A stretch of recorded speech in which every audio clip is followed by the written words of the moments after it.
Eh bien, ton palais ducal, Jean-Seb, est une parfaite transition pour vous parler des compagnons du devoir, parce que les plus beaux édifices de notre pays, on les doit à cette formation.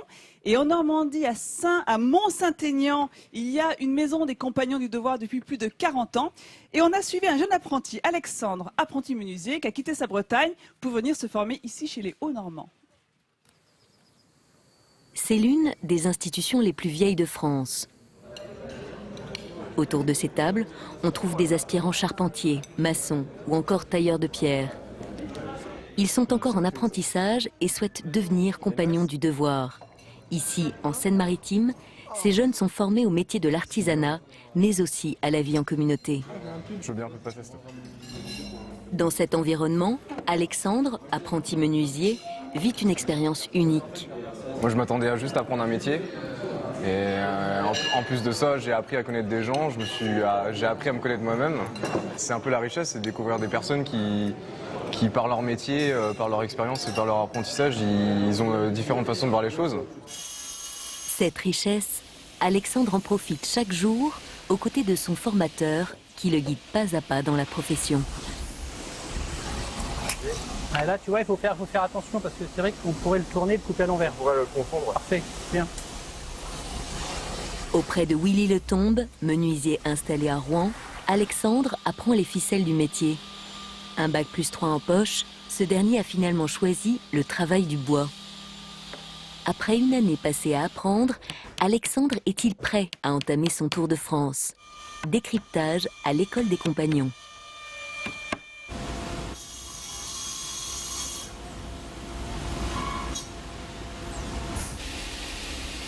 Willy connaît tous les rouages du compagnonnage. Ce chef d'entreprise a déjà formé 5 apprentis. Il recrute dans cette école pour la rigueur et le sérieux de ses élèves. C'est des jeunes qui ont envie d'apprendre et envie de donner pour améliorer le métier, quoi. Et ça, c'est vrai que c'est agréable. Et souvent, les jeunes qui vont chez les compagnons, ils ont aussi des tests d'entrée qui permettent de voir un peu s'il est adapté, s'il est capable de faire ce métier-là. Déjà, il y a déjà une sélection à l'entrée. Et puis souvent, les jeunes sont assez motivés dans leur travail. Ça veut dire qu'ils viennent chez nous pour apprendre un maximum de choses. Dans cet atelier, Alexandre apprend les rudiments. Découpe du bois, finition et montage de meubles. Ça reste assez simple, hein. Tu as la façade d'une porte ouvrant la française. Ok. Et à l'intérieur, tu as vu, tu as 2 tablettes, tu as un fond qui est décalé. Parce que sur place, il y a un siphon. Ouais. Alexandre est aujourd'hui autonome dans toutes ses tâches. Après 1 an de pratique, il est capable de concevoir un petit meuble de cuisine et de l'assembler.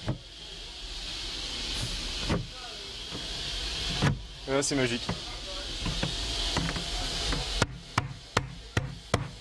L'exercice semble à première vue très simple, mais en réalité, il est truffé de pièges à éviter.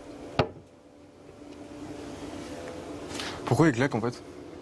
C'est des ressorts que tu as mis. C'est des amortisseurs. Là, tu as mis un amortisseur. Là, il y a, Ouais. c'est un... Là aussi.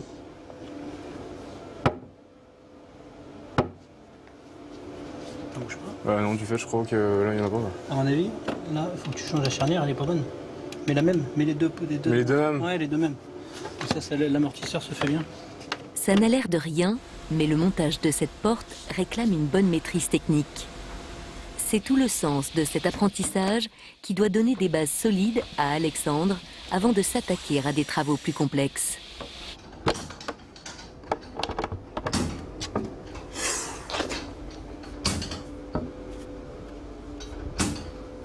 Ah, c'est bon.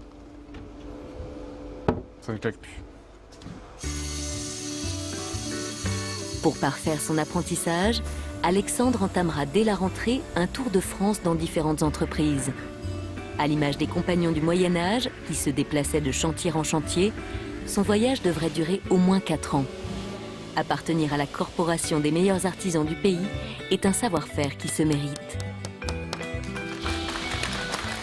Dis donc, Nathalie, il est très bien ton jeune, hein.